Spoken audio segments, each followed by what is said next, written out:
Hey, here we are. It's the week of December 15th, 2014. The sixth exact alignment of Uranus and Pluto at 12 degrees Aries and Capricorn respectively occurs early this week. Since these are slow-moving planets, we need not worry too much about the exactitude, although it is prevalent, since we've already been feeling the impact of these two planets for quite some time. Since their first alignment, we have seen a period of rapid growth, innovation, spontaneity, while also witnessing a tearing down of structures, the exposure of frauds, and the fall from grace of several well-known individuals. In general, we've been living in a time when transparency has come into the forefront. The prevalence of film and cameras everywhere. Later in the new year, in March, we'll see the last of seven exact alignments of these two planets. Much more will be revealed by then, and we may have a decidedly different landscape. In many ways, we are already deeply immersed in these changes. The fact that they have occurred so slowly has allowed us to adapt and digest them without upheaval. Of course, we've all felt the change. What is important is to recognize how things used to look before and how these two planets got together and how they now look.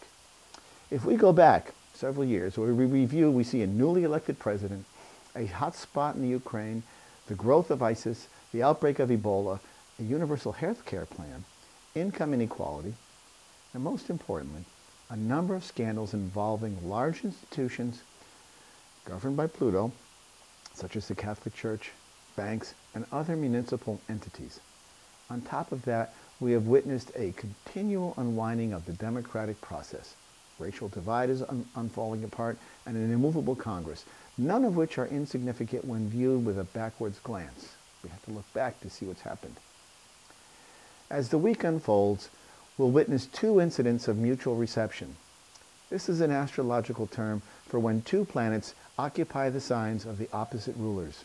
The Sun is the natural ruler of Leo, and yet it will be in Sagittarius, whereas Jupiter is the natural ruler of Sagittarius, and yet it will be in Leo.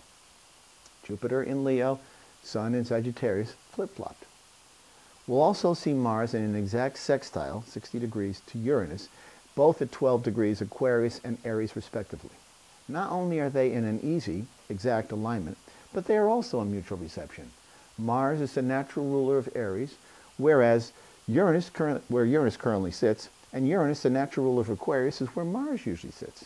Again, Mars in Aquarius, Uranus in Aries, flip-flopped. This type of flip-flopping generally increases the interchange in a positive manner, whereby the two planets that mutually support each other in a reflective manner and tend to highlight the positive characteristics of both. Jupiter feels emboldened in Leo, and the Sun sits pleasantly in Sagittarius, where fiery Mars has a comfortable footing in air sign Aquarius. Air feeds fire after all, where Uranus can be quite effective in the impulsive Aries arena. We should consider these as ominous and positive alignments and act accordingly. They've got great potential. My radio show, as you know, is winding down, but it's on every Friday at 11 o'clock a.m. on Awakening Zone Radio. I'm going to hopefully continue that. I've got my podcasts are going up on iTunes. You can subscribe to them on iTunes or on Stitcher, both of which are podcasts, and my shows are archiving up there. I'm pulling the best shows of my last 8 years and putting them up on iTunes and on Stitcher, so you'll be able to hear them there. They'll be podcasts. They sound really good. They're coming through very clear. I've got some great guests. Turning of the Wheel is my website, or Flisher. My email is Flisher, Chris@chrisflisher.com. You can get to me from that way. I'm on iTunes, I'm on YouTube, I'm on Twitter, I'm on Facebook, and I'm in the newspaper, and hopefully that's about all I know of right now. But anyway, thanks for watching and listening and supporting me, and see where I land next. And I'll talk to you all next week. Take care. Bye-bye.